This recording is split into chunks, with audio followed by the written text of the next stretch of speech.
तो खुदवाईनो भंडार जोन में कौन रोका पर फिर भी कोई होता आपने कर नक्की करो और कहीं फिर नहीं। अब तो पानी अब की बार अच्छी बरसात हुई है, फिर अच्छी बरसात होगी तो पानी अपना आप ऊपर आ जाएगा। ये आप क्यों सोच रहे हो ट्यूबवेलों के अंदर पानी नहीं? और हमारे नेताओं की सोच होती नहर आ जाती है 60 साल पहले। कौन लाया नहर 70 साल पहले? किसी ने चिंता करी नहीं। लोग तो कहते अपन रहने दो बचे, नहीं तो दिल्ली जयपुर रस्त हो जाएगा। और मैं उल्टा काम कर रहा हूँ, मैं आप सबको दिल्ली और जयपुर लेके गया हूँ, पूरे राजस्थान में घुमाया हुकार रैलियों के माध्यम से। ये बाड़मेर का नौजवान जो बैठा है, बाड़मेर की जब हुकार रैली थी, नागौर की हुकार रैली के बाद मध्य प्रदेश में किसानों का बहुत बड़ा आंदोलन हुआ कर्ज माफी को लेकर। कर्ज माफी के आंदोलन को अगर हवा किसने दी तो राजस्थान, नागौर, बाड़मेर, बीकानेर, सीकर और राजस्थान के किसान के बेटों की हुकार इस देश के अंदर कर्ज माफी के आंदोलन को हवा दी कि किसान का कर्जा माफ होना चाहिए। या वह नागौर वेद तेजाजी महाराज की धरती से हुकार आप लोगों ने भरी थी, तो बाड़मेर जाके तूफान बन गई थी और जयपुर पहुंचते पहुंचते सुनामी हो गई थी। भाइयों याद करो कि अपन कैसे धीरे धीरे चले आ गए। लेकिन जो रिजल्ट 23 के अंदर आया, उस रिजल्ट से तकलीफ होती है मुझे कि मैंने 20 साल खराब किए अपने लोगों के लिए। सत्ता का सुख छोड़ा, रातें 4-4, 5-5 बजे गया, कब आया कब गया, दुख तकलीफ हर चीज सही। आपको भी तकलीफ दी कि मैं जाता हूं तो आप भी गाड़ियां लेके मेरे साथ चलते हो, पूरे खुद के पैसों से, खुद के साधनों से आप चलते हो। मुझे हमेशा मजबूत रखा। लेकिन दुर्भाग्य से राजस्थान में लोग इस बात को समझ नहीं पाए। हमें 3 से 1 की ओर ले आए। अगर 3 से 33 की ओर ले जाते, 40 की ओर ले जाते, मजा ले। अभी इस तरह कर्ज, बिजली और टोल के लिए आपको तकलीफ पड़ती, अपना भी माफ हो जाता। अगर हमारे विधायक होते तो सरकार हमारे सहयोग के बिना नहीं बनती, या हमारी बनती, और नहीं बनती तो अपना आप सारे काम होते कि नहीं होते। तो विधायक नहीं बने, क्यों नहीं बने? कि हमारे लोग जल्दी आगे तो आते हैं लेकिन लंबे समय तक धैर्य नहीं रखते। और मेरे साथ आप देखो कि मैंने कितने लोगों को नेता बनाया, कितने लोग तैयार किए राजस्थान के अंदर। ऐसे छोड़ के भागे, मुझे पता भी नहीं लगा। कोई कहीं चला गया, कोई कहीं चला गया, और गए तो गए, लेकिन आधे लोग तो दुश्मनों के घरों पर जाके बैठ गए जो हमें मारने के लिए लंबे समय से तत्पर थे। वो भूल गए कि हनुमान जी से नाराज होके खुद की ताकत से विधायक बनो, खुद की ताकत से एमपी बनो, लेकिन दुश्मनों के साथ मिलकर इस पार्टी को, इस कौम को कमजोर मत करो। लेकिन चले गए। हमें याद रखना है बातों को भाइयों, ये मेरी जंग नहीं है। मुझे तो आपने 4 बार एमएलए, 2 बार एमपी, 1 बार मेरे भाई को बना दिया, 7 चुनाव जीता दिया आप लोगों ने।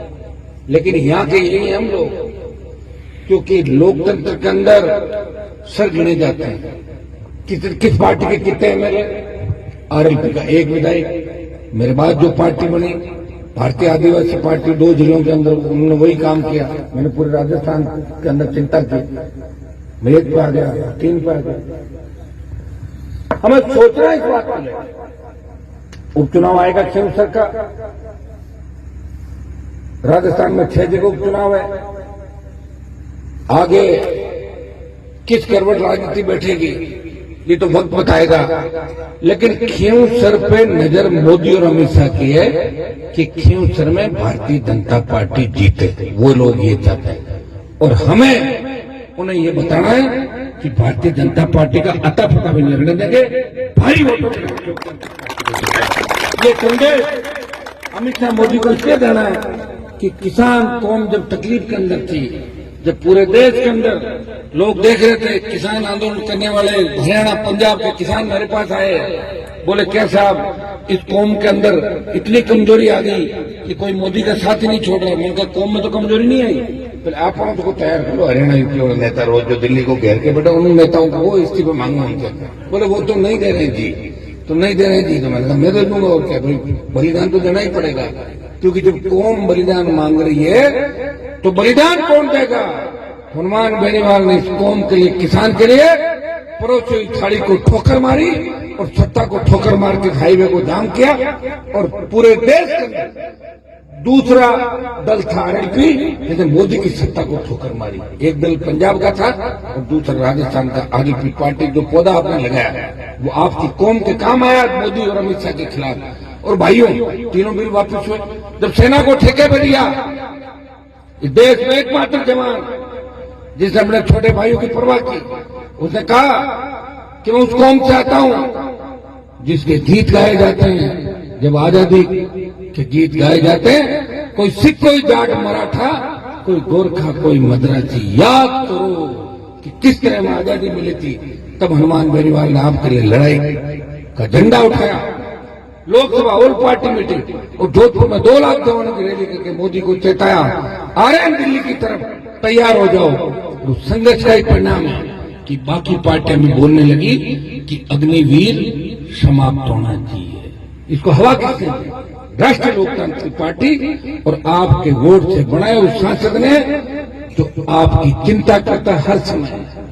और कल अखबारों में आया कि 50% विरोध सरकार मान गई, पीछे हट गई कि 50% नहीं। आप और मजबूती देना, अग्निवीर भी समाप्त होगा, आने वाला समय आपका आएगा, ये तय है। लेकिन उसके लिए हमें एक दिशा तय करके चलनी पड़ती। हमारे लोग इतने कई बार कमजोरी की बात करते हैं, मेरे मुंह पे कह के जाते हैं, साहब काम कराओ तो कराओ, मैं बीजेपी में जा रहा हूं। अरे बढ़ जा रहे आंबा खा रहे बीजेपी में जा, बढ़ जो दिए देगा पचाया ज्यादा करता गढ़ के माए बैठे लोग जावे जा कहीं हालत उठा को नहीं खाते। उनको ये कहना चाहिए जिस दिन जागृति आएगी कि साहब हेटा रो काम तो बीजेपी में कराए लमा और बोर्ड थाने टेक दे जन होशियार जो है। मैं तो होशियार हुई पर अभी पब्लिक होशियार हो जाए, मारा 1 लाख होशियार हो जाए। उपमा जी काम करा लो था, जो को दियो 70 साल नेता, कहीं दियो नेता 70 साल। बताओ क्या आगरा में नहीं रह गई क्या? अब चारों तरफ जो सड़कें बन रही है, बड़ी बड़ी 20 फुट चौड़ी रोड है, ये तो मैं बना रहा हूँ। सरकार ने गाड़ काटू तो सड़क बनाओ, सरकार ने गाड़ काटू तो काम करो, सरकार से झगड़ा करता हूँ। दिन भर हमारे हिसाब में जितनी सरकार ने दिल्ली और राजस्थान की मैं बुराई करता हूँ, उसी को दूसरे नेता करते, घूमे को नहीं करे क्या बुराई, बताओ।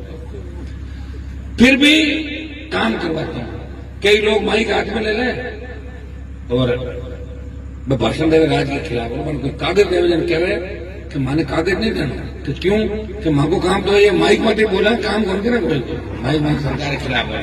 मैं माइक में भी बोलता हूँ और आपके काम भी करता हूँ। देखो जन सुनवाई करता हूँ, राजस्थान के प्रत्येक कोने के अंदर जाके करी, चंबल के बीड़ से लेके बाड़मेर जैसलमेर की रेतीले धोरों तक मेरे भाइयों को जगाया, एक किया और तेजाजी महाराज की जयकारे को हिंदुस्तान की सबसे बड़ी पंचायत के अंदर लेके गया, विधानसभा के अंदर लेके गया।